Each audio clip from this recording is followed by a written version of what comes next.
วัสดีค่ะวันนี้ใครๆก็เข้าครัวมาพบกับเตยนะคะวันนี้เตยจะชวนเพื่อนๆทุกคนเนี่ยมาทำเค้กทุเรียนเพราะว่าตอนนี้หน้าทุเรียนกำลังแบบออกเยอะมากๆแล้วก็เดี๋ยวเราไปดูวัตถุดิบกันค่ะวัตถุดิบเค้กทุเรียนแป้งเค้กไข่ไก่น้ำตาลทรายนมข้นจืดเนยสด SP ผงฟูวิปปิ้งครีมนมสดน้ำตาลทรายนมสดกะทิทุเรียนแป้งข้าวโพดเกลือค่ะวัตถุดิบของเค้กทุเรียนมีเท่านี้นะคะเดี๋ยวเราไปลงมือทำกันเลยค่ะวันนี้เดี๋ยวเรามาตีตัวเค้กกันนะคะอันดับแรกเลยเราเอาไข่ไก่ใส่ลงไปในโบว์เลยค่ะแล้วก็ตัว SP ให้เราใช้ช้อนแล้วก็เอามาป้ายไว้ที่ตัวเครื่องตีเลยเพื่อให้มันละเอียด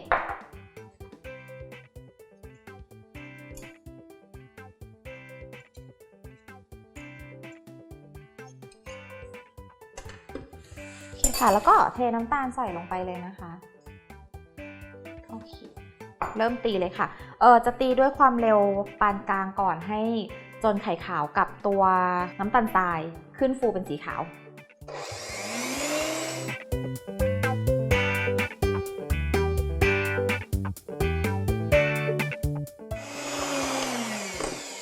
ค่ะพอเวลาเราตีจนส่วนผสมขึ้นฟูเป็นสีขาวๆแล้วใช่ไหมคะเดี๋ยวต่อไปเตยจะใส่แป้งคือแป้งที่ใส่เนี่ยเตยร่อนไว้กับผงฟูเรียบร้อยแล้วนะคะให้เราเทใส่ไปเลยแล้วก็เราจะใช้ตัวพายค่ะคนให้ตัวแป้งเขาเข้ากันก่อนที่จะตีเพื่อไม่ให้มันฟุ้ง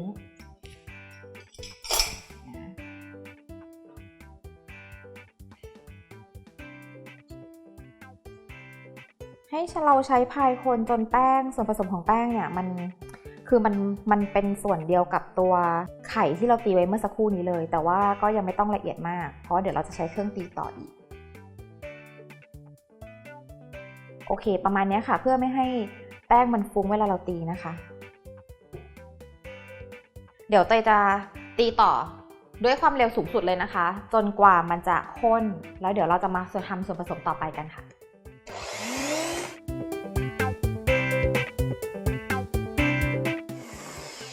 เราตีจนส่วนผสมของเราเหนียวข้นเป็นชั้นพับแบบนี้แล้วนะคะต่อไปเดี๋ยวเราจะใส่ตัวนมข้นจืดกับกลิ่นวานิลลาเราใส่ผสมลงไปก่อนแบบนี้เลยก็ได้ค่ะโอเคแล้วก็เทลงไปเลยแล้วก็ค่อยๆเปิดเครื่องตีนะคะให้เป็นแบบความเร็วต่ำเนาะ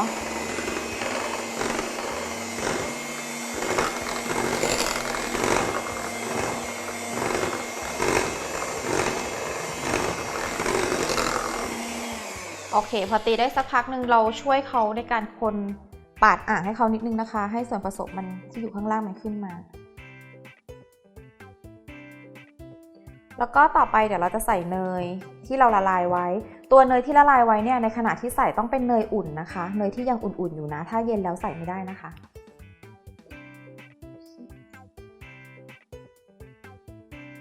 ระหว่างใส่ก็ตีอันนี้ไปด้วยก็ได้ด้วยความเร็ว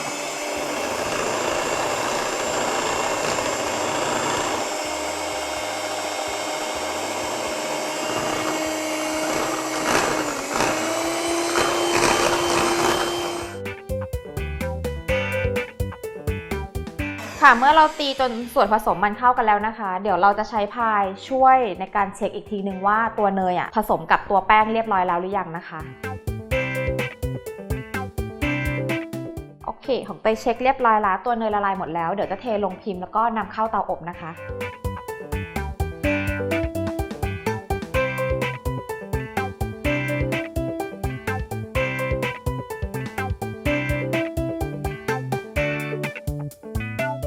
เสร็จเรียบร้อยแล้วเดี๋ยวเรานำเค้กเข้าเตาอบที่อุณหภูมิ180องศานะคะไฟบนไฟล่างค่ะประมาณ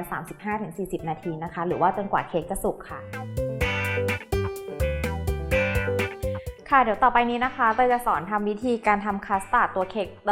ค้กทุเรียนนะคะก็คือไส้ตรงกลางของมันอันดับแรกเลยเตยเอาทุเรียนนะคะที่เรียกว่าสุกนิดนึงค่อนข้างสุกอะค่ะเอาไปปั่นผสมกับนมในอัตราส่วนที่เราเตรียมไว้นะคะแล้วเราก็เทลงไปในหม้อเลยค่ะ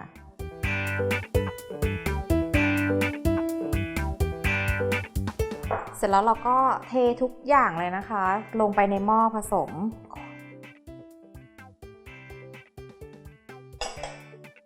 น้ำตาลทรายแป้งข้าวโพดโอเคเมื่อเราใส่ส่วนผสมทุกอย่างลงไปในหม้อแล้วเนี่ยเราคนส่วนผสมให้เข้ากันก่อนนะคะก่อนที่เราจะเปิดไฟ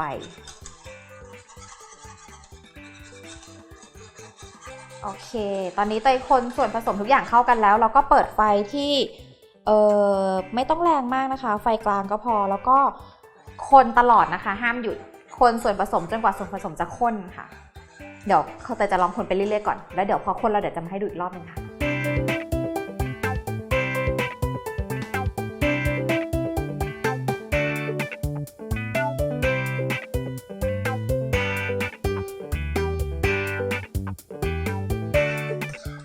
ค่ะตอนนี้ส่วนผสมของเราเข้าที่แล้วนะคะก็คือทำให้ตัวคัสตาร์ดมันข้นเหนียวประมาณนี้แล้วก็เดี๋ยวเราจะเอาไปพักไว้จนเย็นแล้วค่อยมาประกอบตัวเค้กกันค่ะ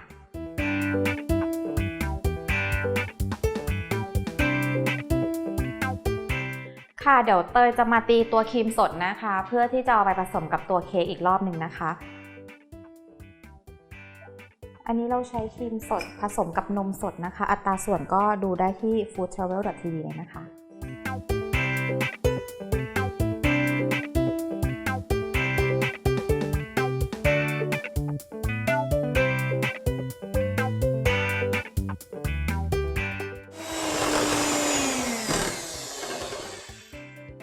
เดี๋ยวเราตีส่วนผสมของวิปปิ้งครีมไปสักพักหนึ่งแล้วเราก็ผสมสีเขียวเลยนะคะแล้วก็ตีต่อจนให้มันเป็น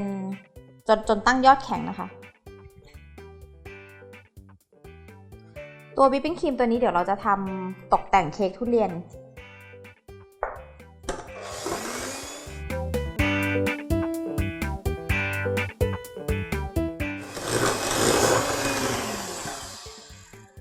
เราตีครีมจนตัววิปปิ้งครีมตั้งยอดแข็งเรียบร้อยแล้วเดี๋ยวต่อไปเราจะเริ่มมาประกอบตัวเค้กทุเรียนกันค่ะตอนนี้ตัวเค้กที่จะมาทำเป็นเค้กทุเรียนของเราอบเสร็จแล้วหน้าตาเป็นแบบนี้นะคะเดี๋ยวเตยจะตัดตรงส่วนหน้าของมันออกแล้วก็ตัดครึ่งนะคะแล้วก็เตรียมตัวตกแต่งต่อไปค่ะ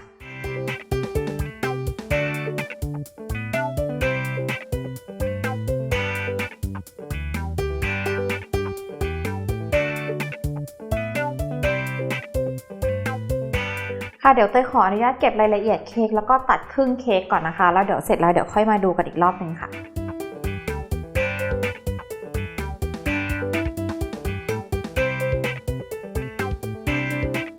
ตอนนี้เตยตัดเค้กเสร็จเรียบร้อยแล้วเดี๋ยวก็จะเคลียร์ตรงนี้ให้เรียบร้อยก่อนแล้วเดี๋ยวเราจะมาเริ่มขั้นตอนการประกอบเค้กทุเรียนกันค่ะ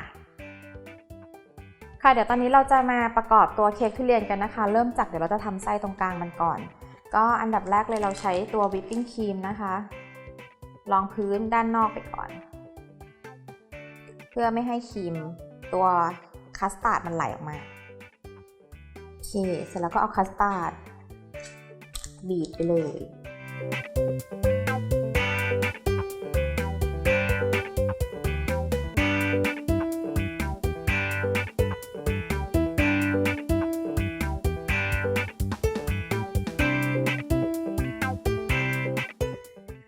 เรียบร้อยแล้วเดี๋ยวเรา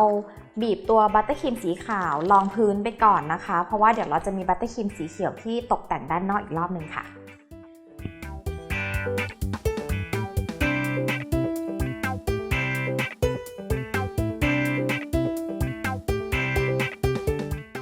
ตัวรองพื้นนี่ก็ไม่ต้องหนามากนะคะแค่รองพื้นไม่ให้เห็นตัวเค้กเฉยๆ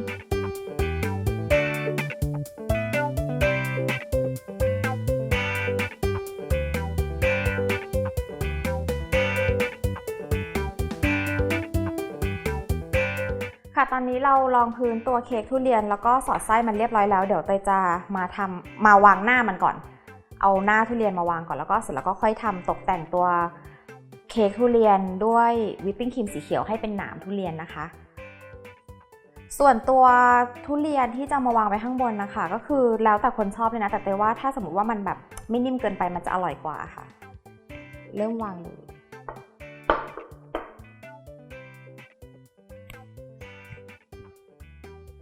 ตัดเอาตัวเม็ดมันออกก่อนนะคะแล้วค่อยเอามาวาง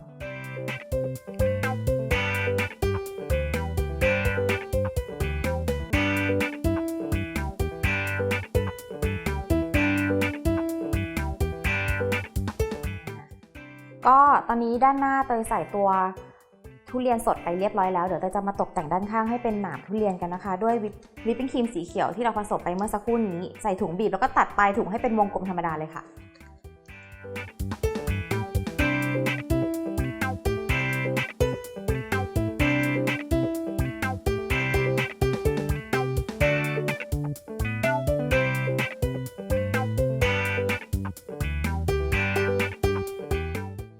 เค้กทุเรียนเสร็จแล้วค่ะสามารถเข้าไปดูอัตราส่วนได้ที่ foodtravel.tv นะคะสำหรับวันนี้เตยลาไปก่อนสวัสดีค่ะ